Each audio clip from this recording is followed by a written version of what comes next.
So Steve-o, 25 years, body bike anniversary, we were there. I know. I think cycling was one of the first things that went from the big aerobics room, and then we used to wheel all the bikes into the middle, ready to do the class, and then they're like, this is getting annoying, let's go and refurbish the squash court. Remember that whole transition? Then cycling studios became the whole new real estate, and then the boutiques kicked off, and then we had Soul Cycle and Flywheel and all the rest of them, and it really became such an amazing thing.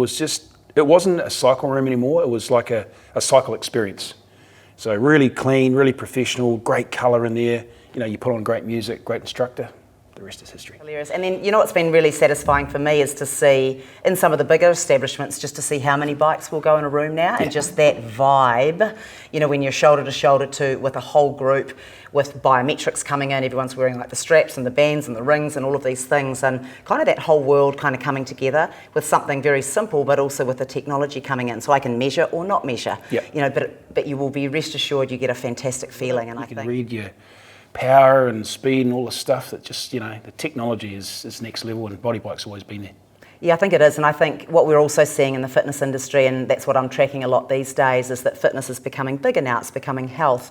So even if you talk about, you know, where are you getting your 150 health minutes, and it's a wonderful way to work out. I mean, we train our son on it because they get on and you're working. Within 5 minutes, you're sweating, and it's just one of the natural movements for a human, and I think I sell it wherever I can go, whether it's big club, whether it's boutique, at home, but even people just being introduced to exercise, because very little coordination, and you know, it's awesome, right? Well, 25 years ago when we first got on the body bike, we were, you know, younger, 20-something. Still young. 20-something. And I'm now 56 with a new hip. So just as COVID kicked in, I'd got a new hip done. The left one was worn out. And one of the first things I did was got on the body bike, got my body back, you know, got my strength back, and now I wouldn't even know that anything's changed. And it's a really good point, because they use the bike often for rehabilitation. I mean, we've worked with Bryce Hastings for years and years, and same thing. I'll often be put on a bike when Max gets injured at sport, when I'm not feeling up to it, this is the way back. And it's also the way to really push yourself. I mean, I enjoy high intensity in this format. My ankles don't do what they used to, so I love being on a bike with less, you know, with no impact. And then now, we just came out of a pandemic, and I would not be together. This exact bike was responsible for my mental health over that time. You rode a lot, right? 100%. The black stallion, as I used to call it at home, became one of my best friends through COVID. You know, was struggling. We weren't allowed to get out of the house much. Down the garage on the old body bike, smash it out for an hour, feel $1 million. Yeah, my husband and I were the same. Every other day we would, you know, cycling was our staple. So we'd do that, and then we'd do other things in between. So huge. And then I'd have to say that beyond pandemic, at home will stay with us. You know, yes, we're going to go to the clubs. Yes, we're going to go to the boutiques, but we're also going to be at home and do those couple of days. Maybe the kids are sick, maybe we can't be bothered going out, but we still want to get our exercise in. So huge trend, eh? What are you excited for looking to the future of cycling? Keeping the group thing going, whether it's, you know, group in the clubs, which is probably the best experience of all, groups at home, or at home remotely cycling with another group because of the technology. You know, some of my friends are in, you know, in the States like you, or in Europe, and we can be on the bike at the same time, in the same room together. That's cool. That's cool. Someone's dying on the time zone. But to be able to do that is awesome. Well, you're a cyclist. I mean, you did an Ironman. I didn't do an Ironman. But, you know, you did an Ironman. So, and you did a world record. You're a record holder, so you've done so many elite athletic things as well, right? And, you know, it depends on what country you're in, but it is getting more and more challenging to be on the road. You know, there's more cycling injuries these days outside. So if you've got the opportunity to do some training inside, wintertime, who wants to be riding the weather in New York City? On this baby, you know, 30 minutes, 45, whatever you got, it's it's like your life is reborn. Any other stories that you can recall? Oh, moving from wearing cross trainers and actually wearing cycle shoes.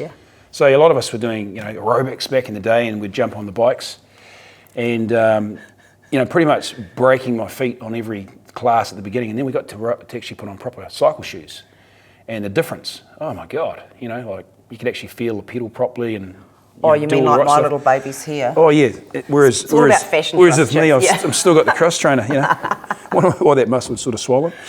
You know, it changed the ride, right? And you started pulling up rather than just trying to keep your foot in the cage. You know, I think that really changed it too. And it's become a sport. Like they say this year, 2022 is about the sport of fitness. Rather than just being fit for a sport, people are actually really getting excited by the thought of being fit for fit's sake and finding their genre, and I think this fits in nicely to that as well. And the stuff that I'm really excited about, and you touched on it, is anything into the metaverse, so anything where we're beginning to bring digital enhancement into the real world and have that sort of extended reality, mixed reality.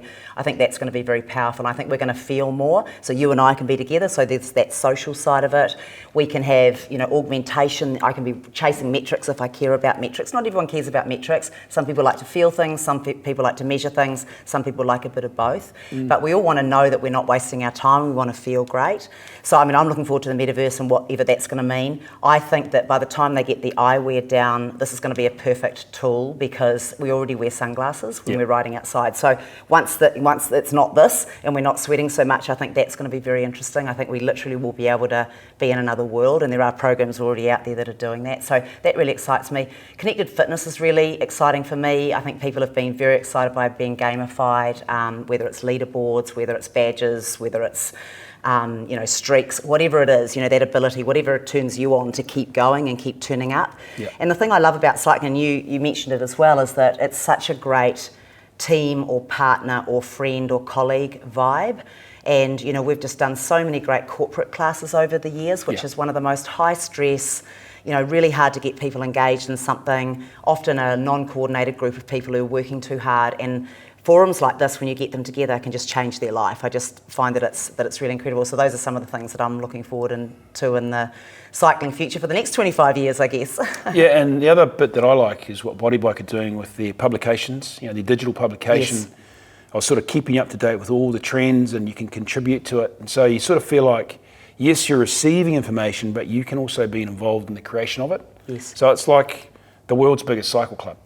Yeah, I agree, and I love that it's agnostic. It's basically saying anyone who likes to cycle in any format, come on in and learn about this, because there is so much great stuff happening around the world. There's so much innovation happening in Asia, in the US, here in Europe, and I think if we just share all those stories, it just really accelerates people to what's possible, because people are looking for entertainment, they're looking for release, and most of all at this time, in this time of history, they're looking for joy, I think, and hope. And I think this is just a great tool to help get us there.